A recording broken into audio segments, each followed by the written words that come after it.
Hey guys, this is Jason. I'm reviewing Superman, directed by James Gunn, and it is the first film in the new DC universe that James Gunn is creating. It stars David Cornswet as Superman, Rachael Brosnahan as Lois Lane, and Nicolas Hoult as Lex Luthor. This movie takes place 3 years after Superman came to Metropolis, and he's been dealing with some backlash from some people that think he's a menace because of his actions, which gives Lex Luthor the opportunity to come up with a plan to get rid of Superman once and for all. I've been a fan of Superman for years, ever since I was a kid when I first watched Superman Returns. Not a great movie, I know, but that was the first film where I took notice of the character's backstory and the other characters around him. Even though the movie does skip his origin story, they do mention a couple of things, and my dad explained the backstory for Superman before I watched Superman Returns as a kid. And then, of course, as I got older, later watched all 4 of the original Christopher Reeve Superman films,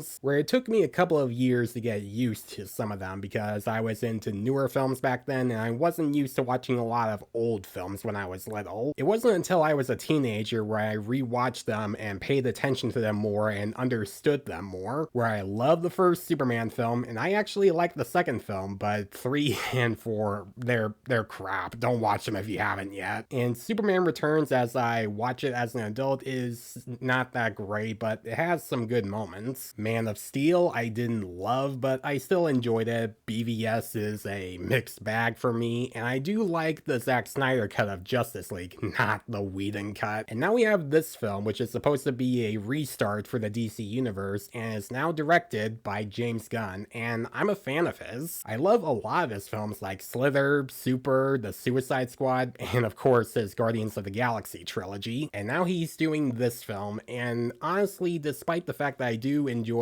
some of the newer films like Man of Steel, they really have been pretty divided on a lot of people, where a lot of people love those films, but there's still a lot of people that hated those films, so they've kind of been mixed for audiences. And besides the first 2 Christopher Reeve films, there haven't been any other Superman film I loved until now. This is easily the best Superman film since the first 2 Christopher Reeve films. I had a lot of fun watching this film, and sure, it does have some issues, which I'll get into those later. What I really like about this film is that this movie does tackle some issues that Superman deals with when people look at him as a menace, because there's some that'll think that he doesn't feel human like a lot of people do, because he's an invincible alien from a different planet, and he can't really die from any other villain that comes to him. And when we see Clark try to deal with those issues and register how people react to his actions, that makes him slowly learn how to be a better hero. And that's what I really like about James Gunn's films, where they have characters that feel like people with real problems and how they have to learn from them, where you get to see what those problems made them who they are. Like even his Guardians of the Galaxy trilogy have those moments, like Rocket Raccoon in the 3rd film when we see his backstory, or Yondu in the 2nd film where we get to learn about what he did with Peter Quill after he took him from Earth. And James Gunn does a great job directing this film. He uses his usual style, of course, with his humor, which this movie is very funny, by the way, but he also still makes this feel like a Superman movie. And since Gunn has said that the original Christopher Reeve Superman film from '78 is one of his favorite movies, you can really tell just by watching this film. And you can really feel that once you see some of the similarities, and when you see the DC logo pop up, you hear a little bit of that John Williams theme. And what James Gunn also does really well is take some smaller characters from the comics that not a lot of people knew about and make them very popular characters in their films, like the Guardians of the Galaxy had Rocket Raccoon and Groot. His Suicide Squad had characters like Peacemaker and King Shark, and this film he has characters like Mr. Terrific, Guy Gardner's Green Lantern, and Hawkgirl, with Mr. Terrific being the standout character of the 3. Mr. Terrific is a very fun and likable character throughout the film, and he has a lot of great scenes. Like there's this one scene where he's fighting a bunch of bad guys with his drones. He has a great action scene where he's beating up a bunch of bad guys around him, and we're seeing all that from a character's perspective, and it is a very cool scene, which leads me to the the action sequences. Most of them are CGI for obvious reasons, and a lot of them look really good, and they're a lot of fun to watch. Like, there's this one scene where Superman is fighting another character in the third act, and not only is this fight fun to watch, it's also pretty brutal. Like, when you see them fighting, you get some moments where characters are getting hurt when they're fighting. Let's talk about David Cornswet as Superman. I haven't seen him in a lot of stuff. I've only seen him in a couple of films and a pilot episode of a TV show he was in on Netflix called Hollywood, and he has big shoes to fill because we've had actors that played Superman over the years like Christopher Reeve and Brandon Routh, and Henry Cavill is a fan favorite for a lot of people. Obviously, Christopher Reeve is the most iconic Superman, and playing that type of character is a pretty big deal. And for Cornswet's own Superman, I thought he did a really good job as the character. He does the Boy Scout attitude well. He feels like the character while also making the character feel like his own. Where this Superman doesn't feel like he's copying Reeve or Henry Cavill, he feels like his own character, and he worked for me. Superman was likable in this film. I cared about him. I wanted to see how he would deal with those issues throughout the film. And for me, he might be my second favorite Superman, while I still think Christopher Reeve is the best Superman. I even liked Rachael Brosnahan as Lois Lane. She felt like her own version of the character. She wasn't a damsel in distress like the other versions were. She was there to help Superman whenever Superman needs her help. And she does a lot more in this film, where she tries to learn more about what's going on with Lex Luthor and how to help Superman with what he's dealing with. And that made her a good and interesting character, and Rachael Brosnahan did work for me as Lois Lane. Then there's Lex Luthor. Now, we don't get to learn a lot about him as a character, but what we get in this film and see how menacing he is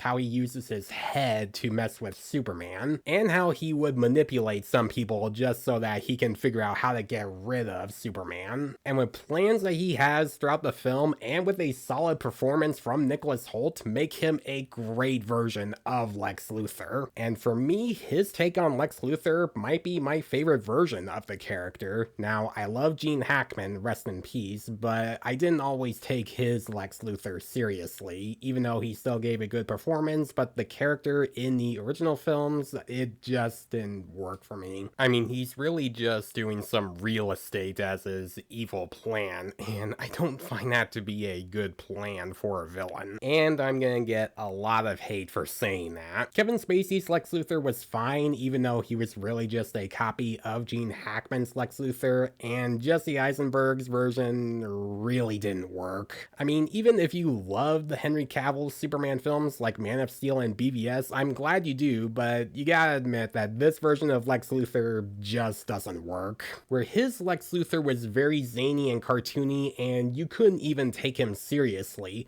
But this version of Lex Luthor, you can definitely take him seriously, where he is not screwing around, he's not playing any jokes, he's being serious when he's trying to get his job done. Now, if you love dogs, then you are gonna love Crypto, because he has a lot of moments throughout the film that are adorable, and you just can't help but love him. The music by David Fleming and John Murphy is pretty good. I did like listening to the music. In particular, the song Look Up is definitely a really good listen, but I wouldn't say it's the best score, because that's the kind of thing that's hard to top when you compare it to John Williams or even Hans Zimmer. But overall, it's still a good score, and I do think it is a good listen. Now, I do have some issues with this film, and some of that does relate to the story, because for one, this movie decides to just completely skip the origin story, and I kind of get why, because we've already had a lot of Superman films that have told this origin story before, and if you do it now, the audience is going to get tired of it, and they're already going to predict where the story's going to go. So I get why they would do that. I mean, Spider-Man Homecoming skipped its origin story, and Matt Reeves' The Batman also skipped its origin story, so it does make sense for them to do that for this film as well, because everyone already knows how the story starts, because he was a kid from Krypton that got blown up, he was raised in Smallville and moved to Metropolis and became Superman. Like, we already knew that that was the origin for this film, so I completely get why they would do that.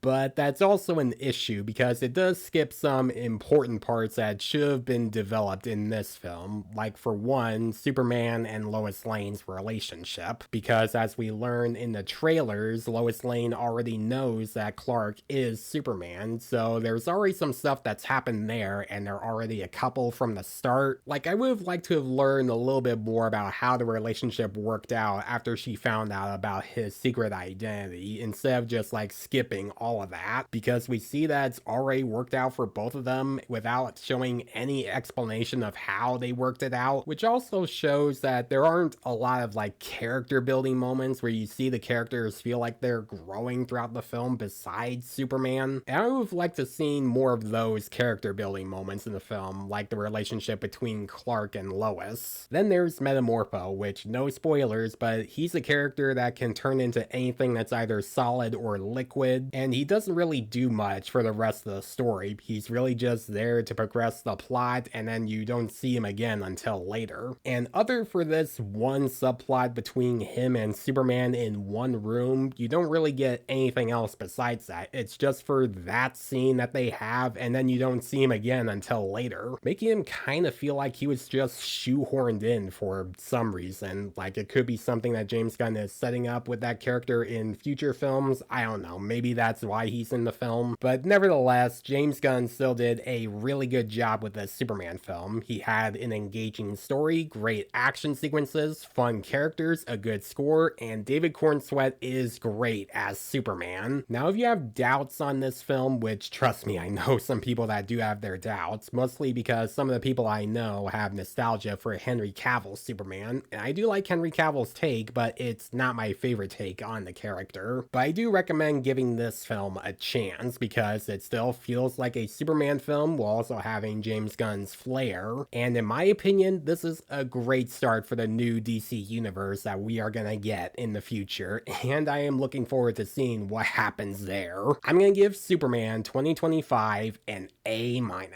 Definitely go see this film if you haven't yet. It is definitely worth watching, and it is a great time to be a Superman fan. So guys, if you have seen Superman, what do you think about it? Do you think it's a great Superman film, or do you think that this is a terrible Superman film? Let me know in the comments below. And as always, if you like this video, then please leave a like and subscribe to my channel so you don't miss a thing, because it helps my channel grow. Hit the notification bell so you know what other videos I'm posting. Follow me on Facebook and Instagram. Thanks for watching, guys, and I'll see you in the next one.